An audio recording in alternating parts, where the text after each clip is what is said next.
يا اسطى يا اسطى، سرحان في ايه؟ ولا اقول لك اسرح عادي، ما كلنا كده سرحانين. كلهم جزارين والقهواجي جزار. بنفكر في احلامنا اللي نفسنا تتحقق، وانت فاكر انت بس؟ هو كل شباب النايل زيك كده؟ معظمهم يعني. كلها بتحلم وبتتمنى، وكلها بقت مموتة نفسها في استمرارية السعي. او ليه اكتر من كزبرة قالوا قال ايه؟ واللعبة عليها اخصار واللعبة عليها اعداء. كلنا بنسرح. عندك مثلا انا بدور على شغل، الاستاذ بيدور على جنحه، الغلبان ده بيدور على موزه، محدش فاضي.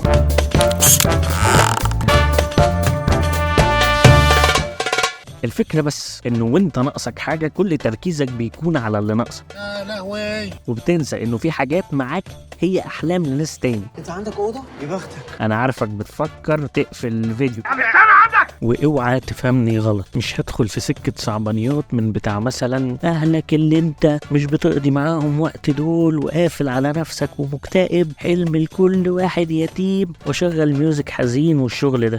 صدق بس بقى يا عم بيتهوفن خوتنا، مش لايق اللي انت بتعزفه ده، خش حزين. لا معلش دي انا ليا تفاصيل مختلفه، ممكن تكون سمعت الكلام ده من ناس كتير، بس انا ليا ديتيلز كده.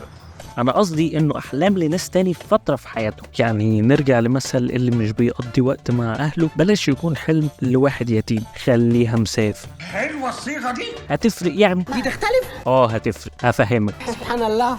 بص، بره نجيب ساويرس والشاركس والجماعه دول مستحيل في نفس الوقت يبقى عندك كل الحاجات متساويه وبنسب عاليه. حاجات زي الفلوس والصحه والاهل والصحاب والارتباط، راحه البال والفسح والانبساط والهوايات، نضجك، عقليتك، نفسيتك السليمه، وهكذا.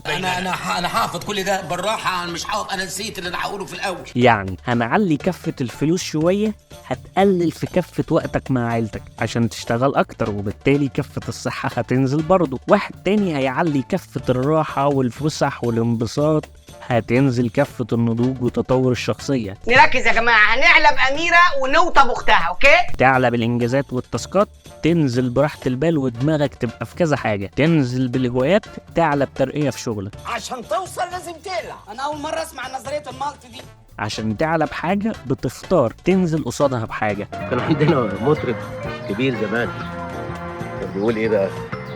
عشان ما نعلى ونعلى ونعلى لازم نطاطن.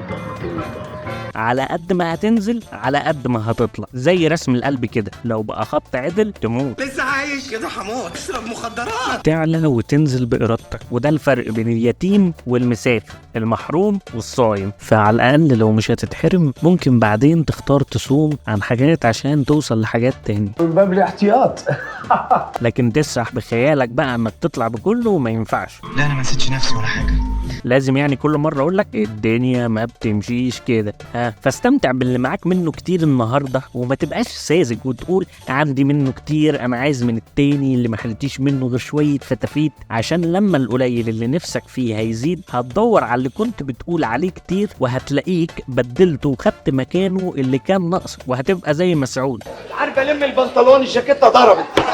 ولو قضيت وقت حزين على اللي مش معاك هتبقى ساذج كمان مرة، عشان انت فاكر انه هيجي وقت ما يبقاش ناقصك حاجة، وساعتها تبقى تفرح. صدقني انت كده عمرك ما هتفرح، انت بس هتندم، وبتنسى انه عشان معاك حاجة فانت مضحي قصادها بحاجة. فلو انت مش مستمتع بيها هيبقى بتضحي مرتين، او بتضحي على الفاضي. ما تخليش اللي ناقصك يلهيك عن اللي بين ايديك. فطالما انت مش نجيب ساويرس خلاص تأقلم. انا بهزر، حتى نجيب ساويرس ياخد على القانون ده. نجيب ساويرس ابوهم ادالهم الجونه، قال لهم ابداوا يا اولاد. طبعا صعب جدا تفكر بإيجابية وبوعي وصدق زي كده. يا اسطى انت ما بقتش غريب. ما تقولوش. لا هقول له. انا مش بقدر افكر كده طول الوقت، بس بحاول، وبالذات انه الترند هو سوء الحظ والاكتئاب والصياح. احنا في زمن العرفي. ايه الكلام ده يا عم؟